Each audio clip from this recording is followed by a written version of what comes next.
Bueno, continuamos con Oftalmo Córdoba 2021 y vamos a dar inicio al simposio de SEXA. El doctor René Cabrera y la doctora Clara Carpio van a moderar el siguiente simposio. Bueno, primer charla vamos a tener al doctor Marcelo Larco de Ecuador. Nos va a hablar de cirugía de catarata asistida por femtoláser. Bienvenido, Marcelo, y cuando quieras puedes iniciar tu presentación.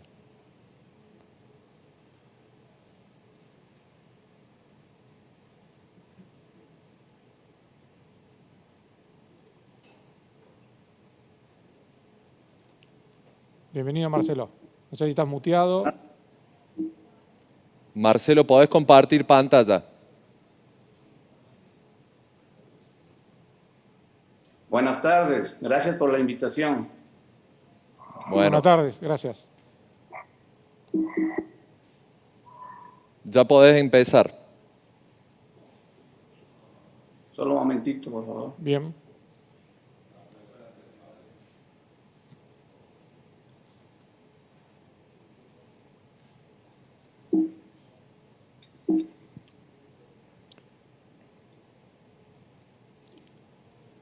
El doctor Marcelo Larco nos va a hablar de cirugía de catarata asistida con femtoláser.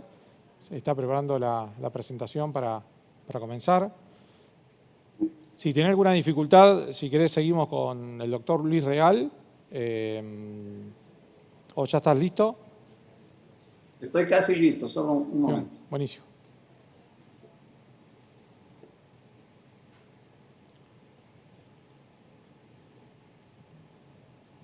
Bueno, como dijo Noé, el doctor Marcelo Larco nos va a hablar acerca de cirugía de catarata con femtoláser. Está preparando su disertación en este momento, así que le damos unos minutos para que se prepare. Ahí estamos viendo que comparte pantalla. Marcelo. Buenas tardes. Gracias al comité organizador del Congreso Oftalmo Córdoba y a SEXA por la invitación. Voy a tratar sobre el tema cirugía de catarata asistida con láser. Tengo 8 años de experiencia haciendo este procedimiento y he tenido experiencias buenas, malas y feas. Las quisiera compartirlas. No tengo ningún conflicto de interés en la presentación de este tema. La cirugía de la catarata asistida con láser versus la cirugía de facomulsificación convencional tienen resultados visuales similares. No pretendo demostrar superioridad de la cirugía con láser en cuanto a resultados visuales, porque existen múltiples metaanálisis que demuestran resultados similares.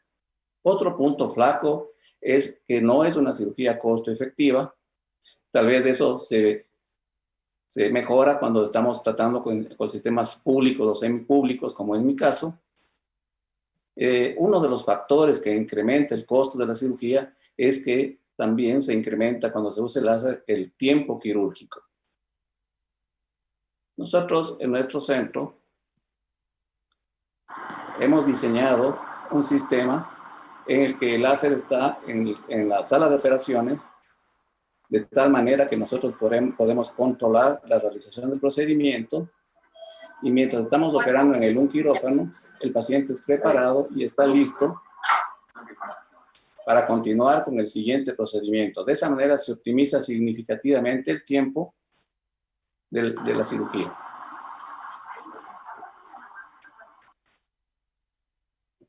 Otro punto flaco de la cirugía con láser son las incisiones. Estas incisiones no son predecibles, pueden dañar el endotelio y por eso nosotros preferimos realizar incisiones manuales.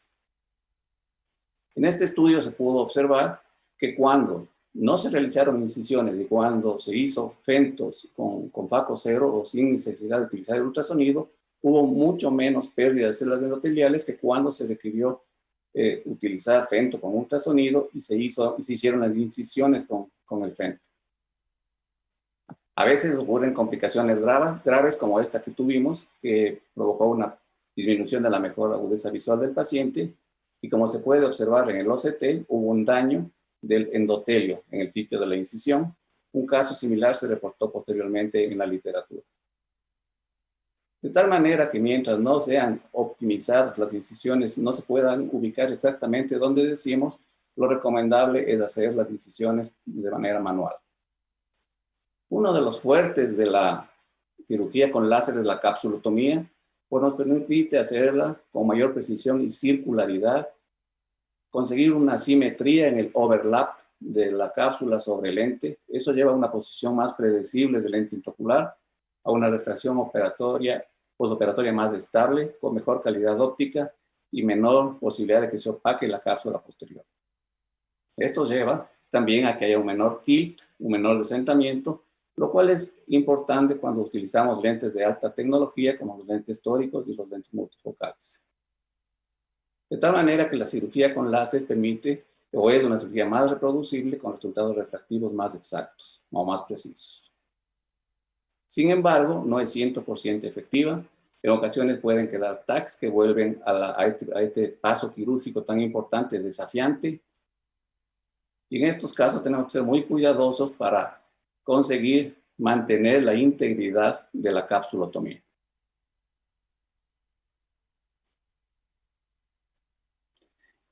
En relación al tratamiento del núcleo, el paso más importante, o el paso inicial es muy importante, el docking, porque es la conexión del láser con el ojo. Si lo conseguimos un buen docking, vamos a conseguir zonas de seguridad, tanto posterior como anterior adecuadas, y esto nos permite una mayor área de tratamiento y una mayor efectividad en el tratamiento con láser. El OCT nos permite una adecuada valoración de la densidad del núcleo. Yo he realizado una correlación clínica y he podido graduar los diferentes tipos de catarata haciendo una comparación entre la imagen en la lámpara de hedidura con la imagen del OCT. Esto es importante en la planificación de nuestra cirugía, tanto para el láser como para la utilización del ultrasonido. El láser tiene un problema. Trata el espesor del cristalino. Por ejemplo, trata una catarata intumescente, blanda, con la misma intensidad que una catarata dura, lo que toma en cuenta el tamaño del cristalino, y eso es un problema porque a veces se utiliza el láser de manera innecesaria. De tal manera que el tratamiento del núcleo involucra diferentes tipos de abordaje. Puede haber un ablandamiento, una segmentación del núcleo, o podemos realizar un ablandamiento más segmentación. En este trabajo se presentan los parámetros recomendados para realizar láser con eficiencia. Y eso nos ha llevado a escoger dos tipos de abordaje. En los casos de núcleos grado 1 o 2, es decir, en cataratas blandas, utilizamos un ablandamiento mediante un grid. Y en los casos grados 3 o 4, utilizamos una segmentación mediante cortes radiales. A veces también adicionamos un cubo, como pueden observar. Es muy importante que pensemos que tenemos que adecuar nuestra técnica de emulsificación al tratamiento que se realiza con láser. Es decir, tenemos que modificar nuestra técnica habitual de modificación, de facomulsificación, de tal manera de sacar provecho del láser, como en este caso, en que en la punta de faco ponemos el modo córtex con aspiración y flujo altos, y esto nos permite retirar una importante cantidad de núcleos sin necesidad de utilizar ultrasonido, lo que va a dar lugar a unas córneas de mejor calidad al día siguiente. Quiero presentarles este trabajo de 689 pacientes. En 642 se registró el CDE, que lo dividió de acuerdo con esos parámetros. Y aquí podemos ver un cuadro comparativo. En faco convencional, 20% se consiguió hacerlos con faco 0, 40% con CD 0, 55%, perdón, un ratito, no consigo ver. En todo caso, el 75% fue un CD menor de 10 y el 83% un CD menor de 10 cuando se realizó la cirugía con láser. De tal manera que, de manera similar a este estudio, a este metaanálisis, conseguimos una importante reducción del CD de nuestros pacientes.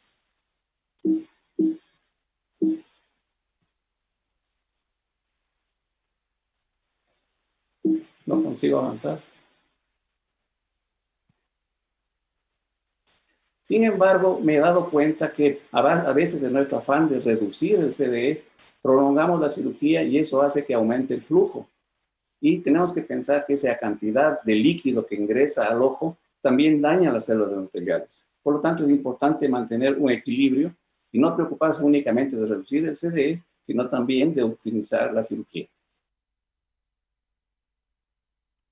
Indudablemente que la cirugía con láser tiene un sitial preferente para casos complejos en que debemos asegurar nuestra cápsula Rexis o en que requerimos utilizar una menor cantidad de ultrasonido para que, por ejemplo, el caso de sódulas laxas o en casos en que necesitamos una adecuada centración del lente, como los lentes multifocales o en el caso de los lentes tóricos. Recordemos que la ubicación de un lente, del eje de un lente, comienza por un adecuado centramiento del mismo.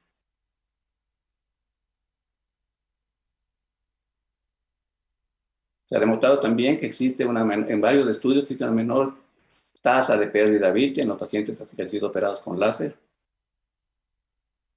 Es muy interesante el poder utilizar incisiones relajantes para tratar el astigmatismo en astigmatismos bajos o en pacientes que con el lente tórico no podemos tratarlo completamente. Tenemos 2 minutos, Marcelo. Además, se ha observado en los pacientes operados con láser una reducción de la opacidad de la cápsula posterior. Un punto negativo es que hay una mayor liberación de prostaglandinas y esto lleva con frecuencia o con relativa frecuencia a una miosis intraoperatoria. Finalmente, quisiera hablar sobre la ética en la cirugía de la catarata asistida con láser y para esto quisiera plantear algunas disyuntivas. No es ético por tener el láser femtosegundo decir que la FACO no es un excelente procedimiento. No es ético por no tener el láser femtosegundo decir que la cirugía con láser no sirve para nada y solo encarece la cirugía. ¿Qué hacer frente a un problema mecánico que podría presentarse? 1. Reprogramar los casos de femto. 2. Informar al paciente y plantear la opción de cirugía con FACO convencional. O 3. Colocar una luz de láser en su ojo, hacer la FACO tradicional y cobrar como láser.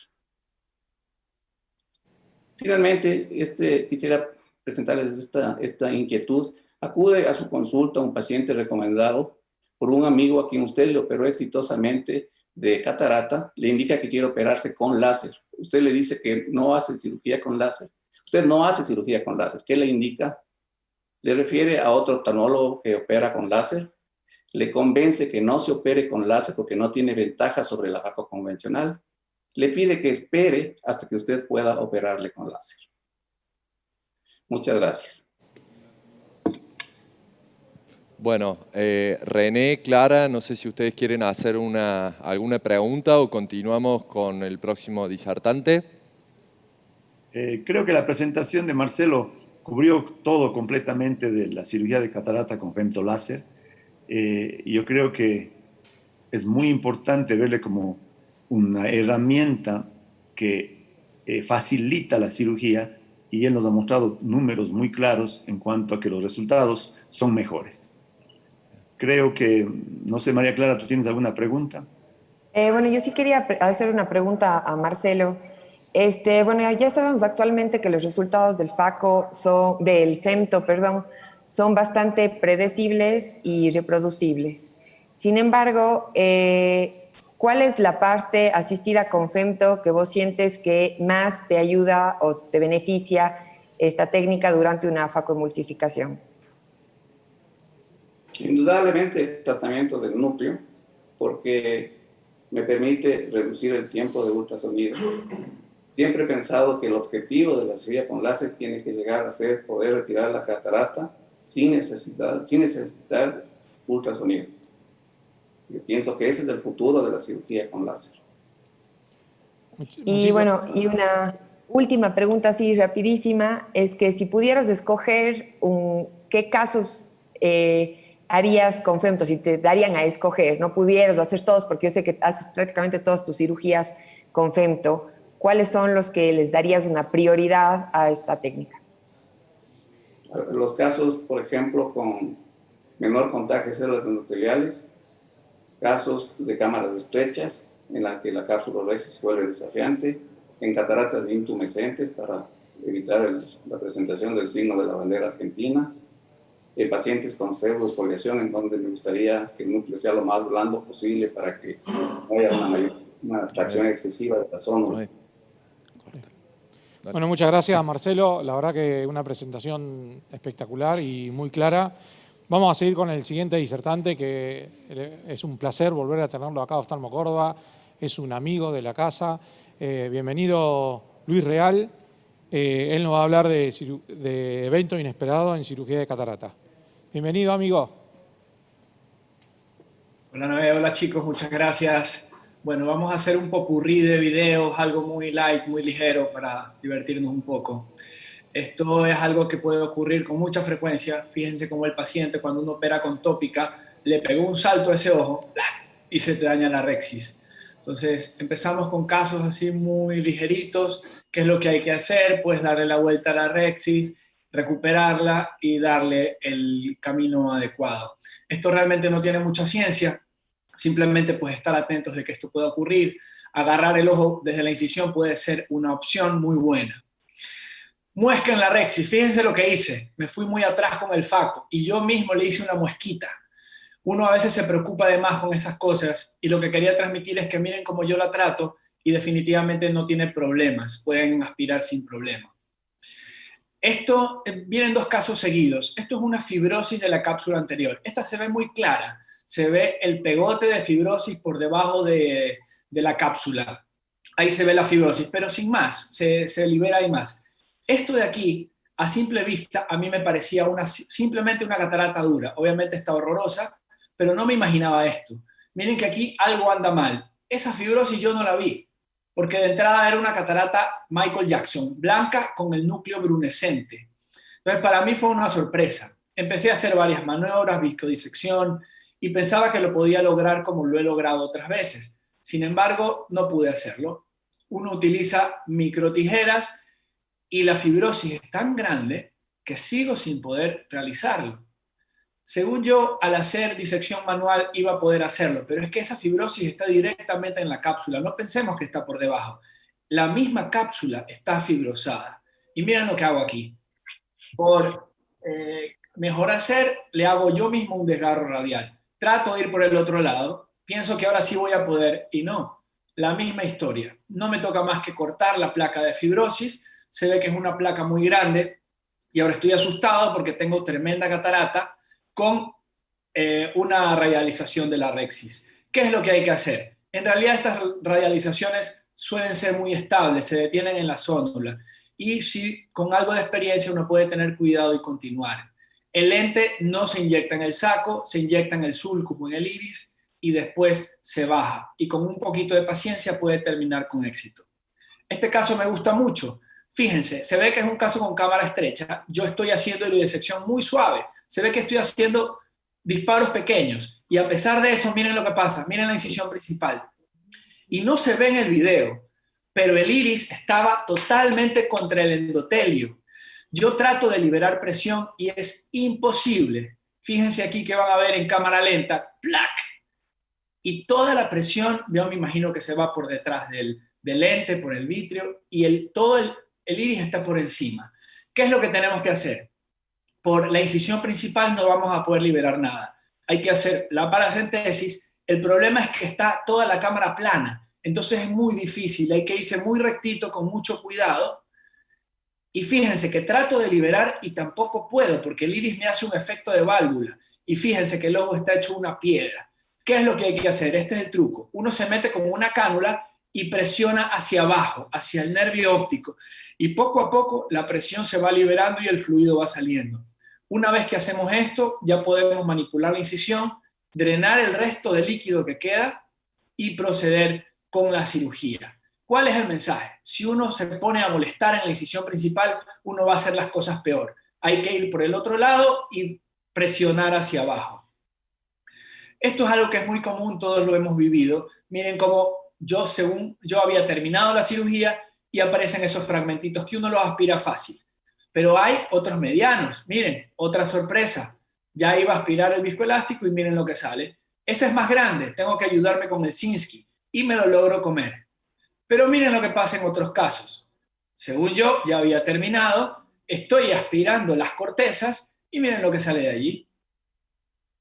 Pedazo de epinúcleo, con tal vez algo de núcleo.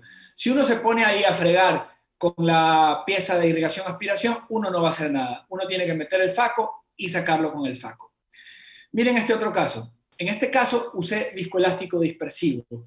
Protege también la córnea, que también se adhiere a los fragmentos. Si uno se pone con la punta a querer aspirarlo, vas a dañar la córnea. Y hay dos estrategias: darle chutes de fluido, que muchas veces no funciona si es un buen dispersivo, y la otra es empujarlo con un cohesivo para que pueda venir ese fragmento a nosotros y no dañar el endotelio. Miren este caso. Este caso es, miren lo que pasa aquí. Estaba pegada esa corteza, miren.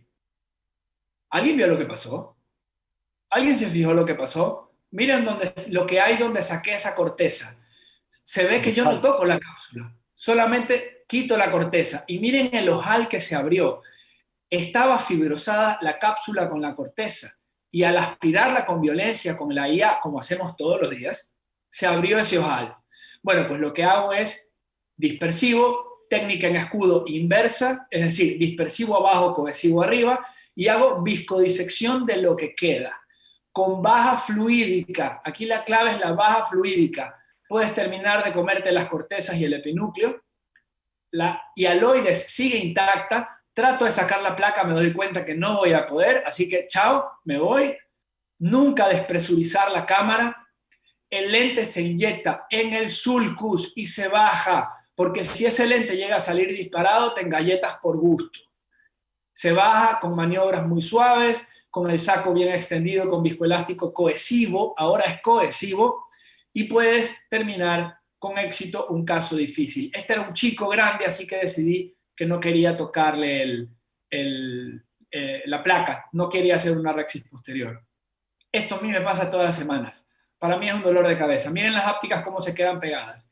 Si uno empieza a molestar, va a tener problemas. Lo mejor ahí es meter un segundo instrumento y entre los dos les puedes hacer como un sanduchito y ellos se liberan, o las puedes liberar con los dos instrumentos. Pero esto es pan de cada día con cierto tipo de lentes intraoculares. Miren acá. A veces se pegan a la óptica y no se quieren despegar. Es un dolor de cabeza. Entonces lo que tienes que hacer es meter el segundo instrumento, la tocas un poquito y ella con paciencia eventualmente se va a abrir. Líos con líos. Miren lo que pasa aquí. No se grabó muy bien, pero es muy interesante. Esto es un lente tórico. Fíjense en los puntitos. Yo me meto por detrás del lente. No se ve bien, pero la rexis está intacta. Y miren lo que pasa ahorita. Van a ver una turbulencia. ¡Plum! Y miren cómo se desplaza el lente hacia un lado. Y miren la rexis. Se rompió, no sé si se rompió espontáneamente o si fue un asunto de la turbulencia y un aumento de la presión que desplazó el lente y el lente rompió la cápsula. Y aquí el problema que nos topamos es que es un lente tórico. Muchos cirujanos, amigos míos, tienen la tendencia a quitar el tórico y a poner un monofocal. Yo no creo que sea necesario. Esas radializaciones tienden a ser muy estables, paran en la zónula, bajando los parámetros especialmente de altura de la botella o de presión positiva del FACO. Tú puedes llegar con paciencia, ponerlo en el eje adecuado y terminar tu lente tórico sin ningún problema. Pero esto es la única vez que me ha pasado que la misma turbulencia me rompe el saco capsular. Y la verdad es que para mí fue una sorpresa. Ahí pueden ver el lente en el eje adecuado y se termina sin problema. No es necesario sacarlo y poner un monofocal. Y finalmente terminamos con un casito, otro casito de cortezas. Es que las cortezas a veces son rebeldes. Fíjense, yo no uso bimanuales, no me gustan, la verdad. Incluso con viscoelástico trato de hacer una viscodisección. Trato de rotar el lente para que se aflojen. Siempre da resultado. Pero este caso es particular. Fíjense en la característica de esa corteza. No es normal. Repito, no es normal. Cuando le hago un poquito de zoom la van a ver. Fíjense en, no digo textura, pero en la característica del tejido de esa corteza. Tiene algo raro. Está diferente. Y yo me pongo a pensar, me paro, la miro y digo, esto está raro, pero me da un ataque de cirujano y digo, no, esto yo lo tengo que sacar, esto yo lo tengo que sacar. Y miren cómo se desplaza el lente. Cuando trato de sacar las cortezas, se desplaza. Hasta que, bueno, en mi ataque de cirujano, literalmente se corta esa fibra. Y si alguien se dio cuenta qué es lo que pasó, a lo que salga se van a dar cuenta qué es lo que pasó. Literalmente había una fibrosis entre esa corteza y la cápsula y lo que yo hice es que me traje la corteza con la cápsula y pelé la cápsula posterior y tiene ahí un desgarro en forma de cuña. Es característico, lo he visto 3 o 4 veces y siempre tienen esa misma forma. Y es cuando uno literalmente pela la cápsula posterior y no pasa nada, puedes dejar el lente, la hialoides está intacta. Puedes terminar tu caso sin problema. Pero bueno, son aprendizajes bonitos, he terminado, muchas gracias, espero hayan disfrutado este popurrí. Gracias por la invitación, chicos. Muy buena presentación, Luis Alberto. Solamente una pregunta quería hacerte. ¿Tú piensas que el desgarro capsular o la cápsula rectis incompleta es ya una contraindicación para entrar por una facomulsificación o crees que siempre hay como ir adelante o incluso haciendo una capsulotomía como era antes cuando iniciamos con la faco, la capsulotomía igual se hacía facomulsificación también? La verdad es que es una linda pregunta que no tiene respuesta. Yo no puedo recomendar a los cirujanos que se metan a hacer una faco con un desgarro radial. Eso depende de la experiencia de cada cirujano. Yo tengo una presentación bonita sobre eso y en casos en que yo sigo con la faco y hay otros casos en que la cápsula te da pistas de que se fue para atrás. En general hay un signo que es muy bonito y es que el flap de la radialización, si está libre, la cápsula la radialización paró en la zónula. Si el flap de ese corte se invierte, tiene un aspecto invertido, eso quiere decir que hay una tracción posterior y se te fue y hay que convertir. Es difícil, se necesita educar el ojo, se necesita ver videos de ese signo, es muy raro verlo, yo tengo una presentación con eso, creo que la di hace poco, no me acuerdo dónde, pero conservadoramente, si quieres ser bien conservador, tienes que convertir. Pero con experiencia y si sabes cuándo tienes que seguir, yo el 90% no convierto y termino con éxito la faco. Excelente. Bueno, Clara, no sé si querés hacerle vos una pregunta a Luis. No, bueno, en realidad felicitarte, me encantó tu presentación y el popurrí de cirugías muy didáctico, una presentación muy linda, Beto. Felicitaciones, Luis, también me pareció una gran disertación de complicaciones por ahí no tan graves, pero que un cirujano tiene muy frecuentemente y diste muy buenos tips para recuperar la situación y poder solucionar la complicación. Así que no, hoy vamos a seguir con los demás disertantes. Oh, felicitaciones, Luis. Creo que demostraste que muchas veces menos es más. Muchas veces hay que saber cuándo parar y hacer un stop y cambiar el chip de la cirugía de catarata, que es rápida, sencilla y sin complicaciones. Y cuando uno se enfrenta, como dijo Andrés, no eran complicaciones muy severas, pero si uno no para, se pueden llegar a agravar. Así que felicitaciones, amigo. Espectacular tu charla, como siempre, y muchas gracias por el apoyo. Gracias, chicos. Un abrazo. Vamos a seguir con el doctor Diego Carpio. También nos va a presentar un caso muy interesante, que es catarata blanca, cuando las cosas no van bien. Bienvenidos, doctor Carpio. Buenas tardes, muchísimas gracias por la invitación. Siempre es un placer para mí compartir los casos y las experiencias con amigos tan directos como ustedes. Bien, lo titulé Catarata Blanca cuando las cosas no van bien, precisamente a los casos que ocurren cuando nosotros tenemos mucha confianza en lo que estamos haciendo y en una sesión quirúrgica es un caso más.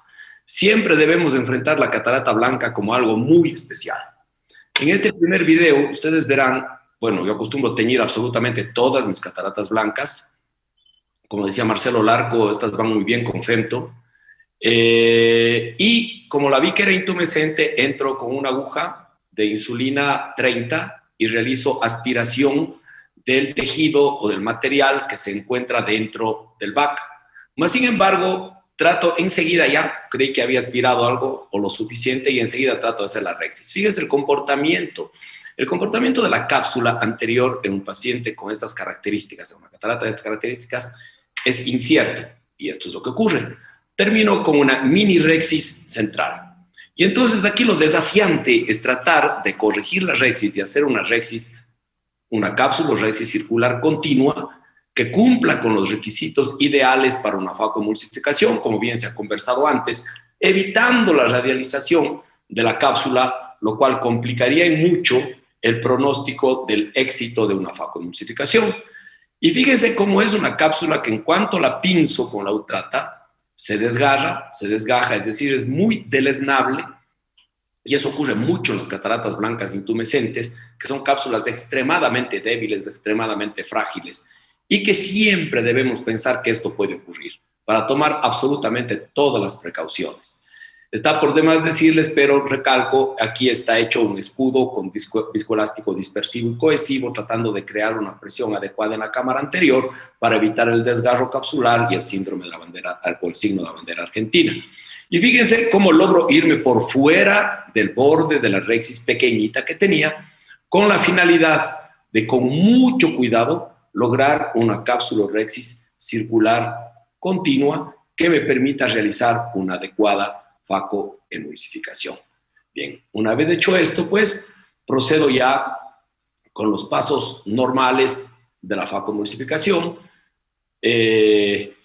A mí me gusta optimizar mucho la fluídica y optimizar mucho el ultrasonido para bajar el porcentaje de CDE y conservar un endotelio sano o ideal para el día siguiente tener o contar con córneas claras.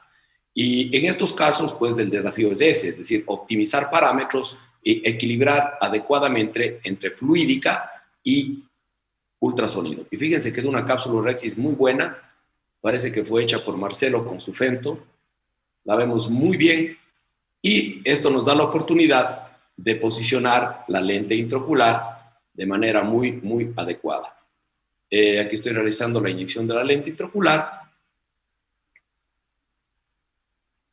adecuadamente en el back y ustedes verán, queda perfectamente bien posicionada pues y damos por finalizado el caso que quedó muy bien, lo cual podía ser un terrible accidente iniciando de esa manera con una rexis tan pequeña pues y terminamos con una cápsula rexis circular continua de muy buenas características. El siguiente es un caso de una paciente que es catarata blanca, que estaba programada para colocarse una lente premium. Circunstancias de la vida, pues yo ese día iba a probar una lente premium que nunca la había colocado anteriormente y tenía también mi lente convencional.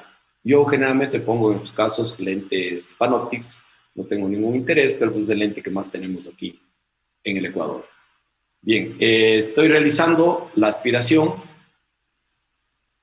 Asimismo, fíjense esa cápsula muy elástica, no me deja ni funcionar. Ahí ya la logro funcionar y se nota la dureza de esa cápsula y lo poco predecible. Aspiro, se ve cómo se aspira el material y pues son errores que uno los ocurre por confianza, pero fíjense cómo trato de levantar ahí mismo el flap con mi misma aguja y ya se me está radializando.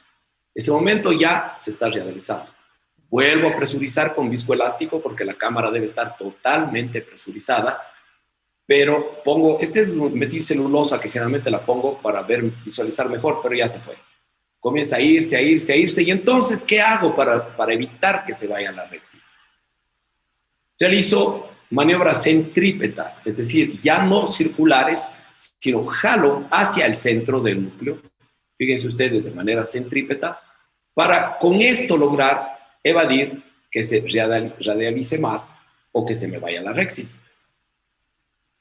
Seguimos produciendo tracción, vuelvo a insistir, son cápsulas extremadamente anómalas, no tienen ninguna comparación con otros tipos de catarata. Estas cataratas blancas intumescentes tienen una cápsula que se comporta de manera totalmente anómala, muy parecido en este caso, por ejemplo, a lo que ocurre con las cápsulas rexis en niños. Para quienes hemos hecho catarata congénita, sabemos que tenemos que comenzar con una incisión o una rexis muy pequeñita y comenzar con tracciones pequeñas, siempre centrípetas, para poder lograr hacer una rexis adecuada. Y fíjense ahí, estoy jalando totalmente en sentido contrario hasta que logro hacer que la rexis regrese. Bueno, me parece que ahí termino de hacer la rexis.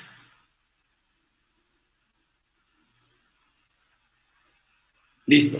Ahora, voy a poner ahí un lente Panoptix, imposible. Por suerte, el lente que estaba por probar era un lente de plataforma, este es el Atelisa, que sirve y de mucho en estos casos, porque sí tenía un back, sí tenía una Rexis muy periférica, pero la tenía, y este lente, al expandirse de extremo a extremo y ser en un lente con plataforma, en todo su espacio, pues se posiciona muy bien.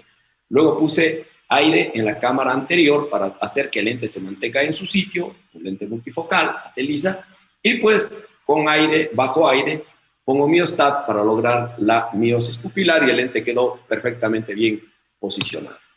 Este es el tercer caso de un paciente con catarata congénita que llega a operarse a la edad de 11 años.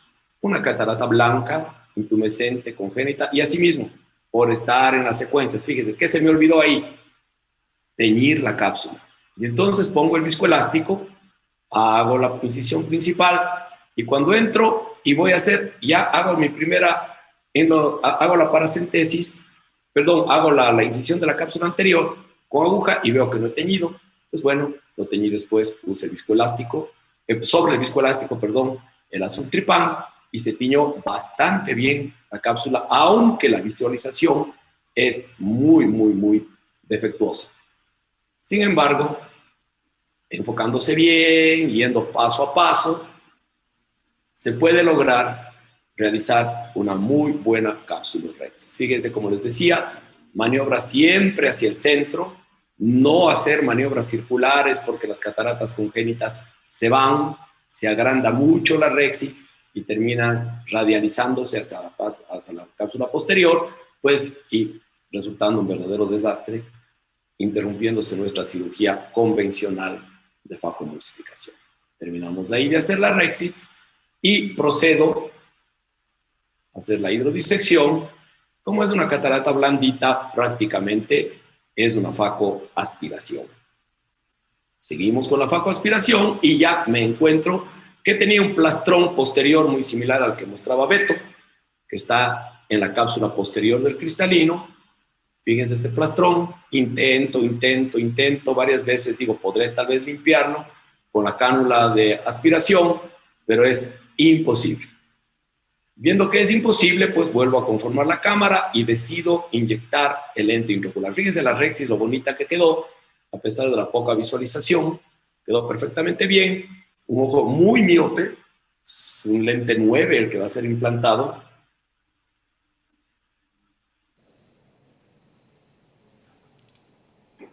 Y pues la lente queda perfectamente bien posicionada, como ustedes verán en el back.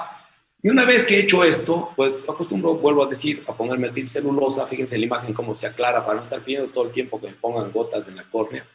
Entonces se pone la metilcelulosa y va muy bien.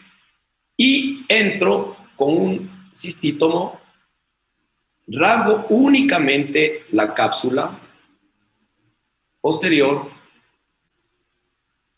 para realizar una vitrectomía anterior central de la hialoides anterior y llevarme todo el plastrón, porque generalmente ese plastrón en las cataratas congénitas está adherido a la hialoides anterior. Entonces, al realizar la vitrectomía, con esto logramos limpiar toda esa área y dejar un muy buen eje visual, sin opacidad, con la suficiente sostén de la cápsula posterior. Fíjense cómo se puede observar en este caso. Diego, nos queda un minuto de presentación. ¿Sí? ¿Ya terminó? Terminó, con esto termino. Ok, estoy abierto a las preguntas que deseen hacer. Bueno, René, Clara, ¿alguna preguntita al doctor? Primero, felicitarte, Diego. Veo que lo manejaste muy bien eres muy didáctico en tu presentación. Quería preguntarte si cuando tienes, cómo saliste adelante y no se hizo una bandera argentina verdadera, saliste adelante muy bien de las cataratas blancas, pero cuando tienes una bandera argentina, ¿cuál es tu conducta? ¿Tratas de completar la Rexis en lo que te queda o conviertes o haces algo diferente? A ver, Tengo una presentación que me parece que ya en otro curso lo presenté. A mí se me dio un caso, he tenido algunos casos de bandera argentina, pero se me dio un caso muy particular en que se hizo una bandera argentina con literalmente cuando ponía el viscoelástico, cuando inyectaba el viscoelástico en la cámara anterior, o sea, puse la subtripán, inyecté el viscoelástico, salió la subtripán y ya estaba hecha la bandera argentina. Cuando tengo una bandera argentina, lo primero es saber hasta dónde se radializó la cápsula anterior. Si no pasa de las zónulas, si no pasa del ecuador, de la bolsa, pues lo que tú dices, con cistítomo, la trato de hacer una cápsula rexicircular continua dentro de lo posible. Realizo la facomulsificación y coloco la lente intraocular. He tenido un solo caso en el cual definitivamente tuve que transformarle hacia una cirugía extracapsular porque estaba radializado hacia la parte posterior e incluso necesitó posteriormente vitrectomía y todo. Pero sin que se vaya el núcleo hacia el vitrio. Pero eso es lo correcto, o sea, observar hasta dónde va la radialización y tratar de hacer una cápsula rexicircular continua, terminar su facomulsificación y colocar la lente.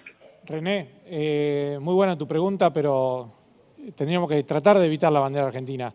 Clara, contame, ¿qué te enseñó tu papá para tratar de evitar esta bandera argentina? ¿Qué utilizan ustedes de rutina? ¿Cuál es la maniobra de rutina cuando enfrentan una catarata blanca para tratar de evitar de que nos pase esta complicación? Bueno, yo pienso que dos de los tips más importantes que dio a lo largo de la charla es uno, el uso de la agujita de insulina para descomprimir el núcleo, funcionar la cápsula y hacer una aspiración del contenido. Una vez que uno hace eso, ya disminuye la presión justamente que va a ocasionar que se rasgue la cápsula anterior. Y otro súper importante es mantener la cámara presurizada con viscoelástico. A veces, incluso cuando estamos medio nerviosos, podemos estar aplastando la incisión y eso va despresurizando la cámara anterior y eso va a favorecer a que se nos vaya la rexis. Pero los dos tips, la presurización con viscoelástico y el uso de la agujita de insulina, pienso que son básicos en el manejo de una catarata blanca. Bueno, seguimos con el simposio. Vamos a presentar la última disertación. El doctor Robin Ríos, que nos va a hablar acerca de cirugía de catarata y queratoplastia. Bien, muchas gracias. Espero que me puedan escuchar. Se escucha perfecto. Pues vamos a hablar un poquito de queratoplastia y catarata, gracias a los organizadores. Este triple procedimiento, por lo general lo hacemos para tratar de mejorar pues, la visión del paciente con una opacidad en la córnea y para tratar de descartar una nueva cirugía, si es que se puede desarrollar una catarata.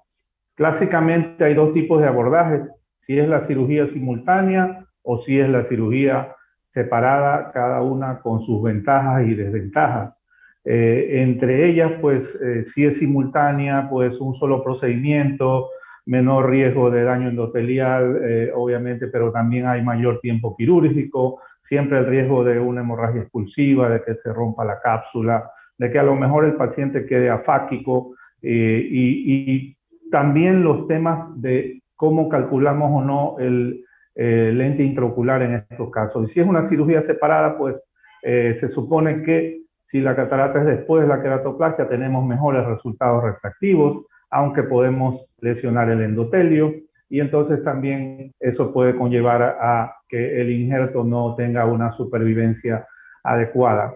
Entonces, la catarata puede progresar debido al trauma quirúrgico, al proceso inflamatorio en sí y también pues porque usamos esteroides para controlar la inflamación. ¿Cómo calculamos el lente? Pues si es por longitud axial, sugerencia, realizar la medición en ambos ojos, realizar prueba cruzada y si tenemos pues a mano usar varios equipos para comparar. Y en base a la queratometría, pues usamos la queratometría del ojo contralateral o usamos una K-media o una queratometría de otros pacientes o ya de otros estudios. En el preoperatorio, pues tenemos que usar anestesia, disminuir la ansiedad, disminuir la presión, usar osmóticos, el Pinkio, Super Pink y Manitol, pero aún así a veces nos enfrentamos a presión positiva. Entonces, eso es lo que vamos a hablar un poco. Estudios nos sugieren, o uno de los mecanismos para tratar de manejar esa presión positiva es la aspiración vítrea usando una jeringuilla. En lo personal me gusta hacerlo como lo muestra acá en el estudio último, con una jeringuilla de 23 en una de aguja 23 en una jeringuilla de 3. Entonces vamos a tratar de revisar videos. Este primero, me disculpan porque es malo, digamos, en calidad, pero era lo que teníamos, pero es un paciente con una opacidad. Miren cómo apenas empezamos, hay presión positiva, no se puede tratar de hacer la tinción con el colorante, el iris ya está pues viniendo hacia afuera, ya lo advertimos. En este caso, al poner el mismo viscoelástico, miren cómo se regresa en sí. Entonces, hago con mucha frecuencia la aspiración vítrea utilizando la aguja, como se ve acá. Entonces, trato de bajar esa presión más o menos hasta que se aspira unos 0.4 a 0.5 mililitros de vitrio. Uno ve que se hacen estos pliegues en la córnea y obviamente es así. Este caso puntual, aparte de la mala calidad del video, pues no tenía los instrumentos adecuados. Trato de hacer la Rexis y me doy cuenta que esta pinza de Utrata le faltaba un diente. Entonces no me sentí cómodo y tratando de ayudar al paciente, al final tuve que hacerlo con una pinza de Kellman, pero bueno, se pudo hacer. En todo caso, la catarata salió. Y luego de eso, el lente que queremos implantar no era el que de rutina me gusta hacerlo. La verdad que este día como que las cosas no estaban como para darse. Entonces, tratando de implantarlo, veo que hay una presión, el lente no lo puedo posicionar en su sitio y entonces debido a toda esta manipulación, en algún momento ya se hace un pequeño desgarro en el centro. Y entonces, tratando de anticipar que no haya mayor salida de vitrio, aquí me doy cuenta que hay un desgarro. Entonces, pido la punta de vitrectomía, se demoran, no hay, y bueno, pasaron casi 10 minutos hasta que pude conseguir el instrumento y trato de dejar esta parte del video porque ustedes ven como que el vitrio empieza a salir y entonces el lente se desplaza. ¡Tac! Y yo en espera de la punta, hasta que bueno, la dichosa puntita apareció y lo más sencillo fue pues luego hacer la vitrectomía anterior sin mayor manipulación, ¿no? Y tratar de poner ese lente después. Vamos a pasar al otro video por tiempo.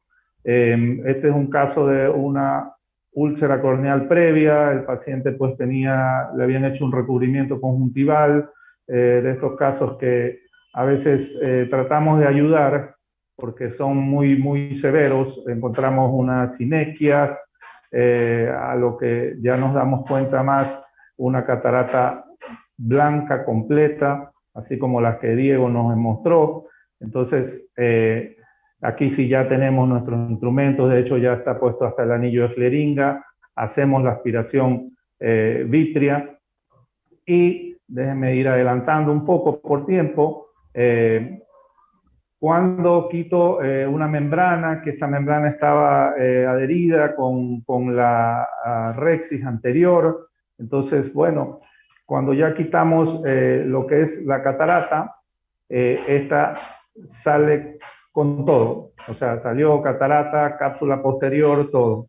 Y qué pena, no hubo cómo salvarlo. Y lo que hago es implantar un lente rígido a la esclera, que es una de mis preferencias. Entonces, para pasar al último video, aparentemente un caso más tranquilo, una queratopatía pues bulosa, descompensada, con una catarata, y otra vez pues tenemos, miren cómo el iris sale, tenemos esa presión, hacemos la aspiración y esto nos permite manejarnos durante la cirugía. Miren cómo se hacen los pliegues y eso nos indica que, bueno, estamos con un buen tono, manejamos todo, pudimos quitar lo que es la catarata, y cuando ya estamos en la aspiración de restos, miren a este paciente con esa presión que nos hacía pues poner nuestras coronarias muy activas, porque uno decía en qué momento ya esa cápsula se rompe y nuestro amigo el vitrio aparece, pero gracias a Dios no pasó así. Pero ¿qué sucedía? Era lo que estaba sucediendo. Miren cómo estaba ese ojo, ¿ya? Entonces yo tuve que gritarle al oído al paciente porque era que estaba el otro ojo, el párpado lo tenía apretando, y eso era todo. Entonces cuando le pude decir, por favor, señor, no haga eso, pude implantar el lente sin problema, y obviamente este es un tipo de lente que me gusta mucho en esta cirugía. Cuando no hay nada de presión, el lente ingresa sin mayor problema y podemos finalizar el procedimiento, hacemos una iridectomía periférica y obviamente todos felices y contentos con el resultado final. Entonces, les quería presentar aquello porque considero que esta técnica de punción vitrea mediante la aspiración con aguja es una muy buena opción para manejar estos casos que son estresantes y desafiantes. Muchísimas gracias. Muchas gracias, doctor Ríos. La verdad que unos casos muy desafiantes. No sé si la doctora Carpio o el doctor Cabrera tiene algún comentario.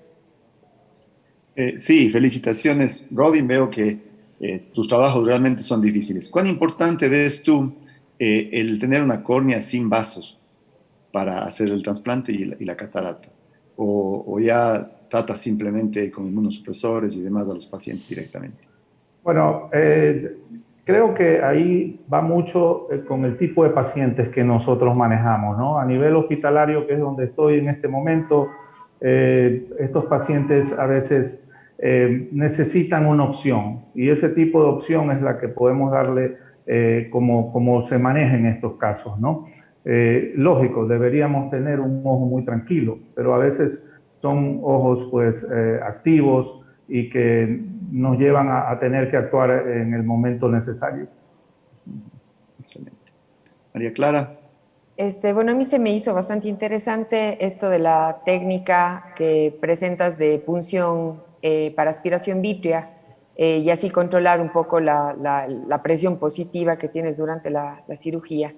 Ahora, ¿qué tan factible es que puedas realmente aspirar el vitrio mediante aguja? Porque no todos los pacientes vas a tener un vitrio licuefacto. Así es. Bueno, en mi experiencia, la gran mayoría sí se aspira. He tenido muy pocos casos en que obviamente haces una punción, a lo mejor quieres hacer otra y definitivamente te quedas en nada, y bueno, pidiéndole a Dios que te guíe en lo próximo en ese caso. Pero la mayoría sí se puede con, repito, una jeringuilla de 3, la normal, y la aguja de 23, que es una celeste que viene. Sí se puede. Muy bien, bueno, muchísimas gracias a toda la Sociedad Ecuatoriana de Cirugía Refractiva y Córnea, y especialmente al doctor Luis Real, que hizo un trabajo titánico para traer estas grandes presentaciones. Andrés, que continuamos. Bueno, ya promediamos la mitad de este primer día de lo que es esta cuarta edición de Oftalmo Córdoba 2021. Vamos a hacer un breve receso y luego continuaremos con cirujanos de México que nos van a enseñar a cómo actuar y cómo enfrentar desafíos en la cirugía de catarata con muchas complicaciones. Así que los esperamos en un rato y vamos a un receso.